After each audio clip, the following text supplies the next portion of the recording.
Ngayong araw na to mga idol ay mag-spray naman tayo ng mga lemon. Kasi maraming mga citrus dito na hindi pa namumunga. Kaya yun ang applyan natin ng medisina na pangpabunga. Ito po ang gamitin natin na pangpabunga mga idol. Yan. Ito po ay subok na sa karamihang farmer dito. Kadalasan po ito po ay ginagamit nila na pangpabunga sa kanilang mga palay, sa kanilang mga mais, at saka sa mga gulay na namumunga tulad ng mga sitaw, okra, at saka kahit anong basta namumunga ng mga vegetable mga idol. Ito po ay ginagamit nila ngayon. Totally mga idol, hindi ko pa ito na subukan na gamitin.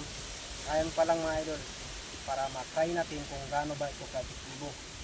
Ang paghalo pala nito mga idol is isang takip, isang litro. Ayan. Tulad nito is 16 liter, isang tinapa pwede na. Panoorin niyo ito mga idol. Ayan, timplahan na natin ito.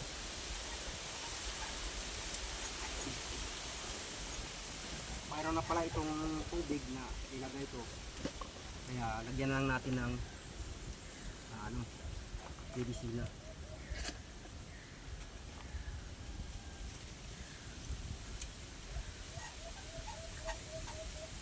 Napaka-epektibo raw nito na medisina mga idol na pangpabunga. Kaya subukan na natin ito. Alay natin mga idol na napaka-legit ito.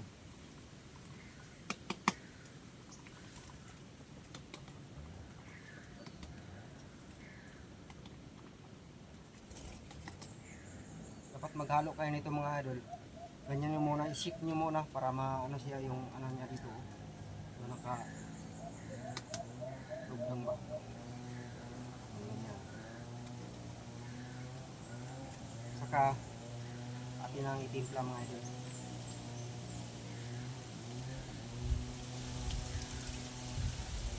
Ha? Dalawa, tatlo, apat, lima. Lagyan pa natin. 6, 7. Yan lang. Hindi yata yun. Atin.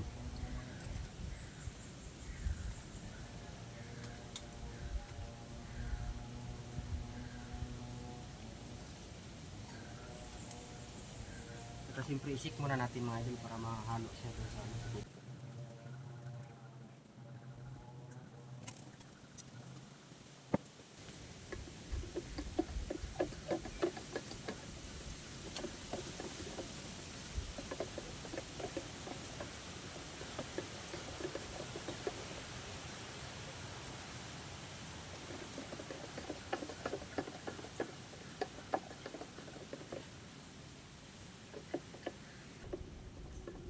Dapat isik nyo muna mga idol para mahalo siya sa tubig.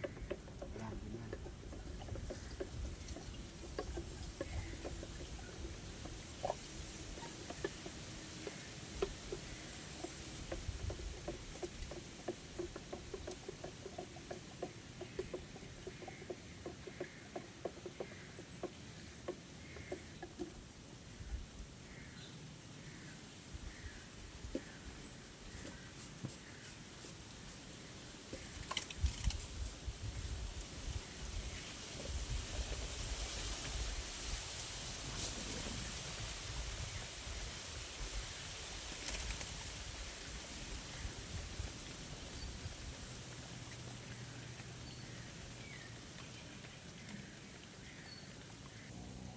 Tara mga idol, samahan nyo ako mag-spray na tayo.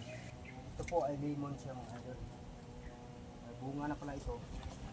Spray na natin.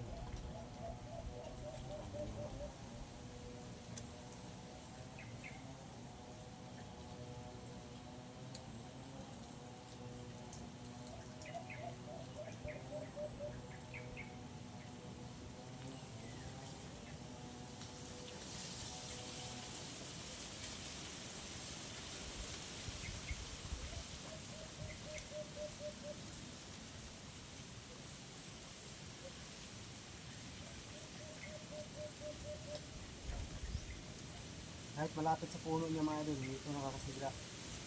Mabuti malapit sa puno mga idol para maka-absorb siya ng maayos. Dito pwede na rin.